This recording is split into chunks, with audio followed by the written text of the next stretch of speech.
রে জীবন কত ব্যস্ত জীবন, যন্ত্রণা ভরা এই সাধের ভুবন। হায় রে জীবন কত ব্যস্ত জীবন, যন্ত্রণা ভরা এই সাধের ভুবন। বাঁচার জন্যে মানুষ করেছে লড়াই, করছে কত না ধান্দা। ধান্দা ধান্দা ধান্দা, জীবনটা জুড়ে চলে ধান্দা। আরে ধান্দা ধান্দা ধান্দা, জীবনটা জুড়ে চলে ধান্দা।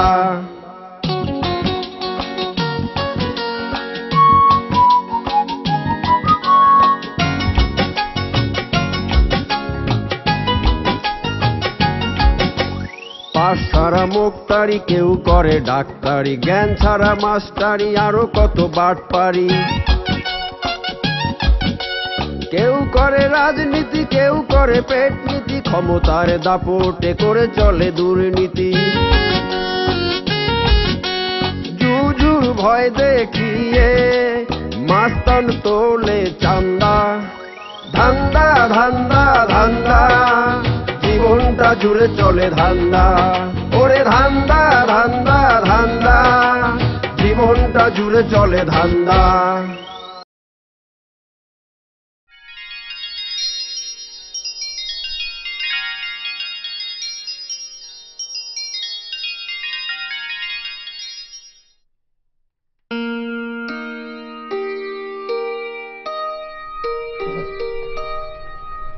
আচ্ছা টিটু, তুই আমার একটা কথার জবাব দে তো।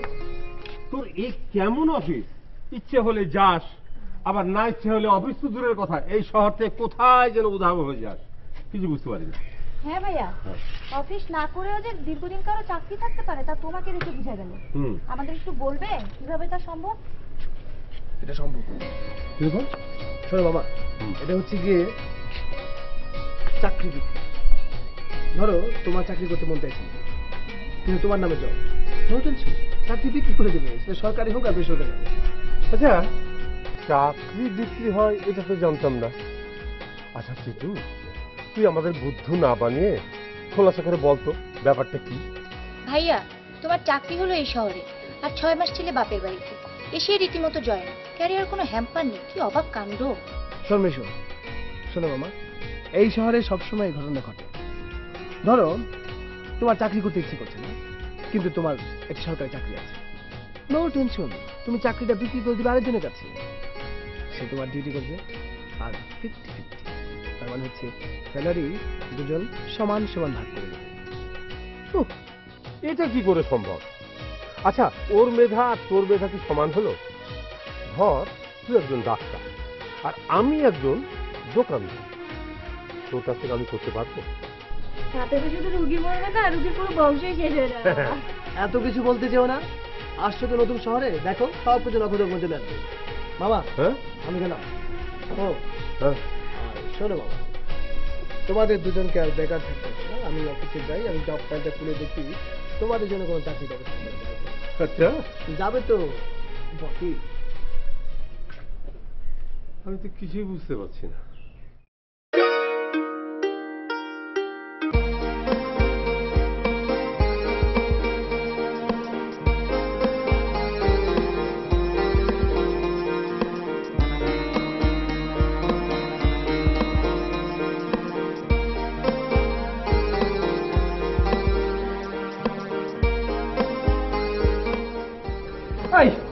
তুই আমার গায়ে চুলকাচ্ছিস কেন? আমার গায়ে চুলকাচ্ছিস? আমি তো ভাবলাম এটা আমার গাল। আমার গাল?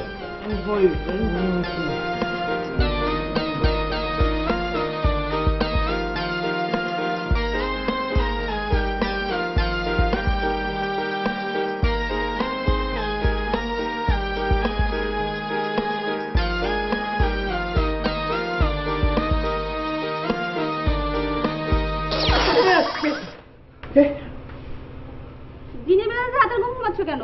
তোমরা পারো। তা অফিসে বসে ঘুমালে ধান্দার প্ল্যানিং করবে কখন? সময় অপচয় হতে দেওয়া যাবে না। Absolutely right. চল আমরা সংলাপে বসে নতুন তরিকায় ধান্দার প্ল্যানিং করি। তাই চলো তাই চলো।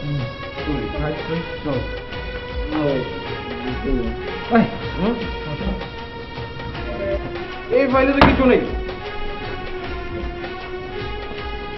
কাগজ কই গেল?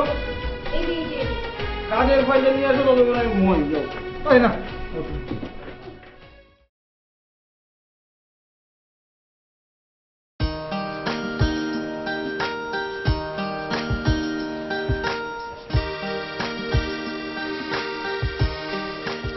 এই যে ম্যাডাম, আপনি নাকি এই কলেজের সুন্দরীদের মধ্যে একজন। গত মাসে আপনার জন্য নাকি 6 জন রোমিও সেজেছে, 2 জন আত্মহত্যার হুমকি দিয়েছে। দেখুন, যে সমস্ত পুরুষ মানুষ গায়ে পড়ে কথা বলে তাদেরকে কিন্তু আমার একদম পছন্দ না। আমি তো খারাপ কিছু বলছি না, আমি হয়তো বা আপনার কাছের কেউ না, দূরের কেউ। তোমরা কি সব অপ্রয়োজনীয় জিনিস নিয়ে ঝগড়া করো বলো তো? ঝগড়া করো, ভালো টপিক নিয়ে ঝগড়া করো, যাতে মানুষজন তোমাদের ঝগড়া দেখে ঝগড়া করার আগ্রহ পায়। আরে না, কি যে বলো না, খারাপ সব সময়ের জন্যই ত্যাগ করা উচিত। কৃষ্ণা আবার আজকাল বড্ড বেশি বলে, শোনে কম। কি? আচ্ছা, এবার মাথাটা ঠান্ডা করে চলো না।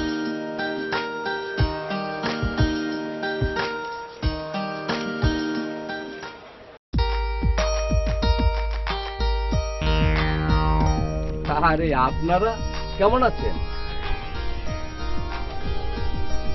আপনি কাকে কি বলছেন? তাছাড়া এর আগে আপনাকে কখনো দেখেছি বলে তো মনে করছি। আরে পড়বে মনে করিয়ে দেওয়ার জন্য তো আমি আপনাদের এই পথ আগলে দাঁড়িয়েছি। কাজটি আপনি মোটেও ভালো করেননি। তা অবশ্য জানি। আরে দাঁড়াও। এই মেয়েরা, এরকম রাস্তার মাঝখানে দাঁড়িয়ে একটা বুড়ো হাবড়ার সঙ্গে টাঙ্কি মারতে তোমাদের লজ্জা করে না? জি আঙ্কেল, তাই তো চলে যেতে চাইছি। তাছাড়া আমরা ওনার সঙ্গে টাঙ্কি মারতে আসিনি, উনি নিজেই আমাদের সঙ্গে টাঙ্কি মারতে এসেছে। আরে গায়ে পড়ে বলবেন না, বলেন এটা দায়িত্ব, একই জায়গায় থাকি অথচ কেউ কারো কোনো খবর রাখবো না, এটা কি হতে পারে? এই বলবেন তা? রাইট, আপনি ঠিক ধরতে পেরেছেন। হাসি বন্ধ করে। শুধু মেয়েদের খুঁজে খুঁজে বের করে তাদের খোঁজ খবর নিতে আপনাদের কে শিখিয়েছে? হ্যাঁ, কেন? আমি নিজেই শিখেছি। যদ্দূর আমি আপনাকে চিনি, আপনি তেমন একটা ভালো লোক নন। ঠিক আছে, এমন আর কখনোই করবেন না। যান, নিজের কাজে যান। মেয়েরা, এখন পুরুষ নারী সমান অধিকারের আন্দোলন চলছে। তোমরা তোমাদের অধিকার আছে, কিন্তু সাবধানতা অবলম্বন করা দরকার নাকি?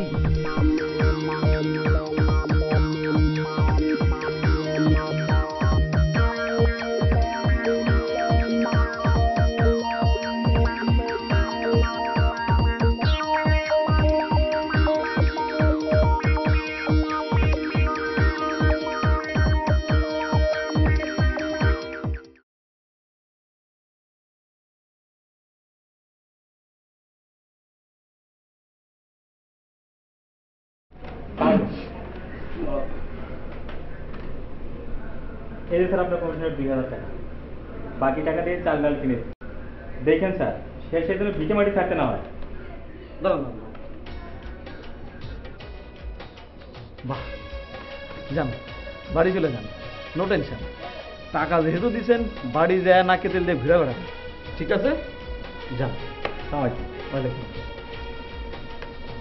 লোক কিন্তু ভালো। কেমন আছে স্যার? বসেন। আমার মনে টাকার খবর কি?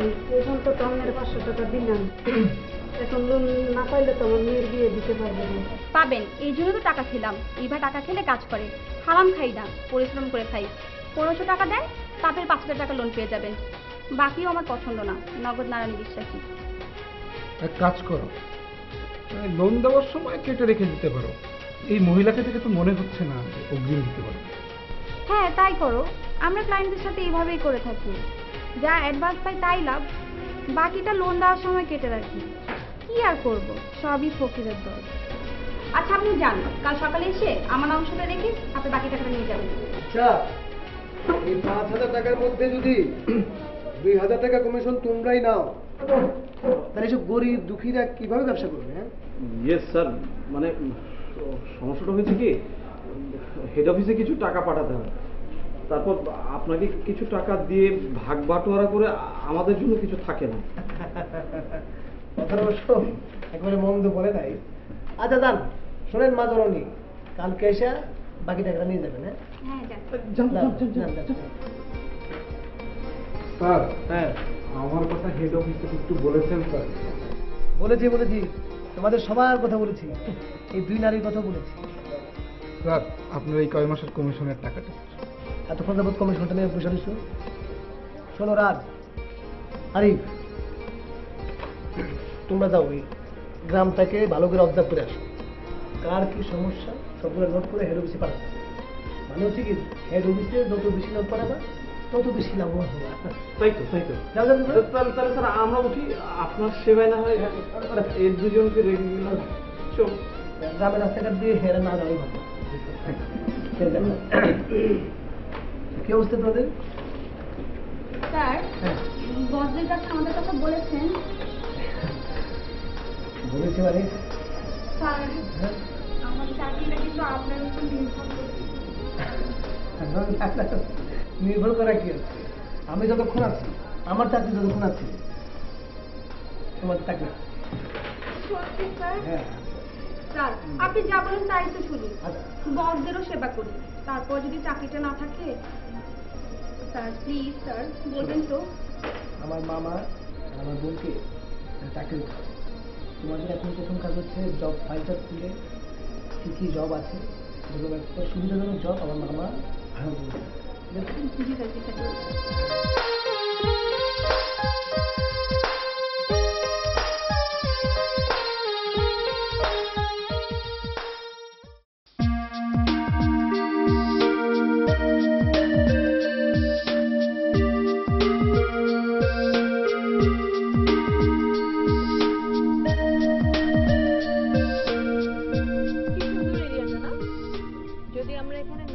তাহলে কি জানতে পারতাম এখানকার কালচার, এত সুন্দর একটা এরিয়া, কিছুই দেখতে পারতাম না, জানতে পারতাম। সেই জন্য তো আমি সবসময় বলি অ্যাটলিস্ট আমাদের মাঝে মাঝে এখানে ঘুরতে আসা উচিত। তাহলে দেখি কি হবে, ঢাকা ফিরে যাওয়ার পর কাজের প্রতি আমরা কনসেন্ট্রেট করতে পারবো, আমাদের মেন্টাল চেঞ্জ হয়ে আসবে, তাই না? তবে এই প্রাকৃতিক সৌন্দর্যের পাশাপাশি তোমাদের 2 সুন্দরীকে দেখে আমার একটা কথা মনে হচ্ছে। কি কথা মনে হচ্ছে শুনি? এই সুন্দর পৃথিবী বিধাতা সৃষ্টি করেছেন মেয়েদের জন্য, আবার ধ্বংসও করবেন মেয়েদের জন্য। শুধু তাই না, পৃথিবীতে বড় বড় অকারেন্সগুলোর পিছন ঘাটিয়ে দেখলেও দেখা যায় এর পেছনে মেয়েরাই কোনো না কোনোভাবে লুকিয়ে আছে। যত যুদ্ধ, যত লড়াই, সবকিছুর জন্য তাদের। থামো তো বাবু ভাই, কি ব্যাপার তুমি হঠাৎ করে এরকম মেয়ে বিদ্বেষী হয়ে গেলে? আমি শুনেছি পুরুষরা নাকি ছ্যাঁকা খেলে আর ছ্যাঁকা দিলে এসব কথা বলে, তো তুমি কোনটা খেয়েছো? হ্যাঁ, আরে না, আমি ছ্যাঁকা খেতে যাব কেন আর দিতেই বা যাবো কেন?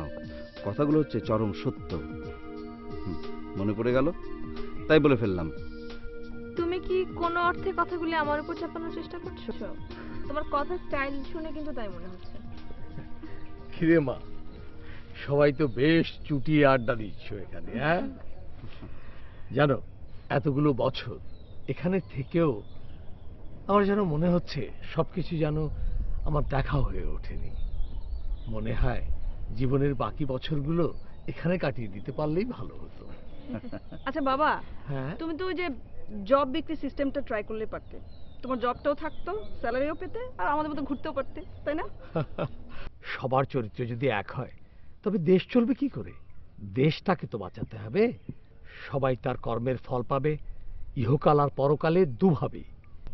জি চাচু, ভাবছি এবার দেশের জন্য কিছু করব। নিজের জন্য তো কিছু করতে পারলামই না, তাই শেষ চেষ্টা হলো দেশের জন্য কিছু করার। না হলে এই যে জন্ম, এই জন্মটাকে বৃথা মনে হচ্ছে। তুমি নিজেকে নিয়ে এত হতাশ কেন? তোমার কথা শুনে মনে হচ্ছে পৃথিবীর চিরদুঃখী হচ্ছে তুমি একজন। কেন? ঠিক বলেছিস।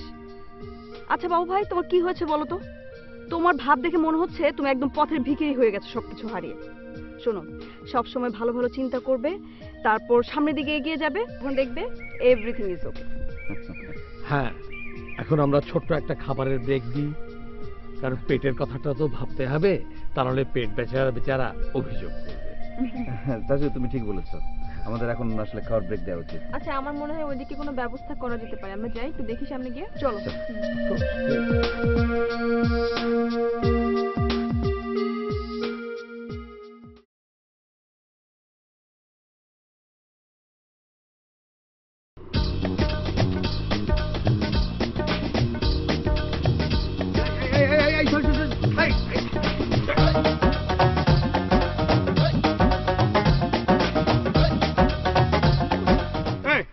ভাই, সাইকেল চালানোর রাস্তা পান না? আমার পাছার উপর দিয়ে সাইকেল চালান, আমার পাছার উপর সাইকেল চালানো প্র্যাকটিস করেন আপনি? ভাই, সুন্দর ভাষায় কথা বলেন। কি সব বাজে কথা বলতেছেন? প্র্যাকটিস মানে? সাইকেলের প্র্যাকটিস সম্বন্ধে আপনার ধারণা আছে? 20 বছর এই সাইকেলের সিটের উপর বসে সাইকেল চালাতেছি, হাত ছাইরা পেডেল ছাইরা কিভাবে সাইকেল চালাতে হয় সব জানি। সাইকেল নিয়ে আমার নানা রকম অভিজ্ঞতা আছে, বুঝছেন? শোনেন দাঁড়ান,